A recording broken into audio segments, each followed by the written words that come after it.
Guitar Lesson 101.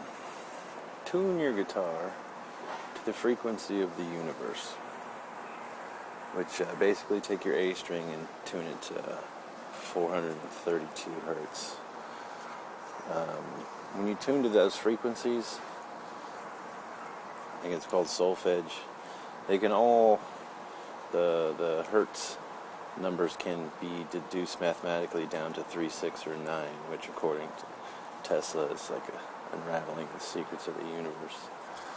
And it's basically that when we tune our instruments to that frequency, they're going to be more somatically perfect, which when we hit particular notes on the music scale, they're going to send out geometric or kuma or wave geometry or somatics, and you're more likely to get sympathetic resonance, or people's or audience members being entertained, entertaining their mind through sympathetic resonance.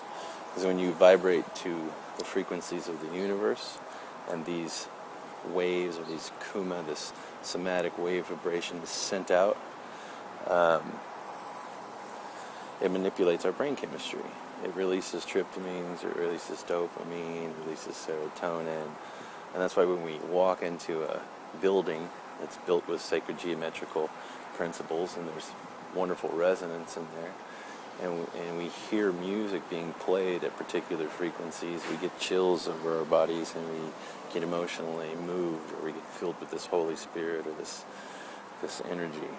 I notice a lot of really popular songs and a lot of musicians, especially back in the 60s, like Hendrix, and even some of AC/DC's early music, and like rock music, pop music. They're not always tuned to 440 standard tuning. They're half step down, but often they tune to the 432 frequency, which I noticed. I never had a tuner. I learned this on my own. Teaching myself guitar, which guitar is part of the holy science. If you understand the numerology of music theory and guitar, then you understand space, time, and geometry, and the mathematics and the numerology, and all of it. It's coincidentally relates to time, our clock, our calendar system, the platonics solids. The numbers in the platonic solids can be mathematically deduced into this stuff. But I always recommend tuning your guitar to that when you perform or you want to do a recording or something. I tune to standard a lot just so I can jam along with particular songs. But when I do my own recordings, I like to tune to those frequencies. I think it gives you an edge musically because people are going to kind of vibe to them. But that's my thoughts.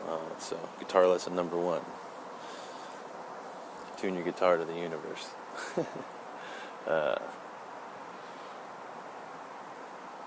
It kind of is supposed to actually do something to your DNA, potentially awaken you too.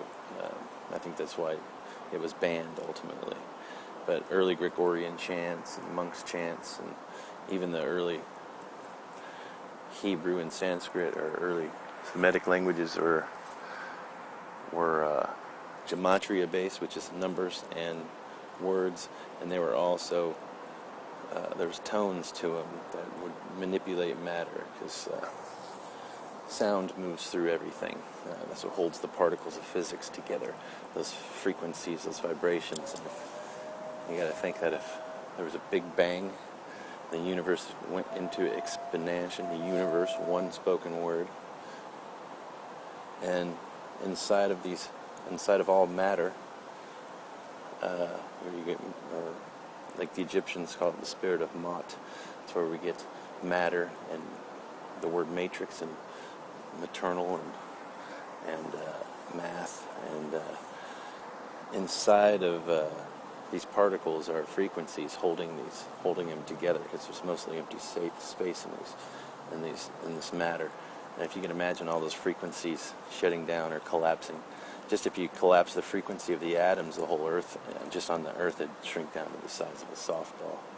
And then if you started shutting off the sound in those subatomic particles, everything would shrink down, go away. It's kind of like string theory. When you think about music on a string, as you get past one octave and into the next octave, it just goes on infinitely, way out of our hearing perspective, into the macro and microcosm of everything. Music is a wonderful, wonderful way to open your mind to studying the holy science and understanding mathematics and time and space and geometry. It's all part of the ancient system of the Quadrivium. But tune your instruments to 432. You'll feel it. And maybe one day you'll have a breakthrough. I could remember a day just sitting on my couch playing my guitar. And like I was saying earlier, when I was younger, I didn't have a tuner, so I naturally would tune to the tone in my ears, which is, you plug your ears, you're going to hear Om, which is just about a 432 frequency. It's like tuning into yourself and everything around you. But that's my perspective. And I can remember sitting there one day playing my guitar, tuned to these frequencies, and having an epiphany that all of this is connected. All I'm doing is playing geometry and space and time through my instrument. And sympathetic resonance is what you get when you vibe with people and they enjoy your music, or you emotionally move them. It's like, anything that's entertainment does that. It's entertainment is a if you look at it,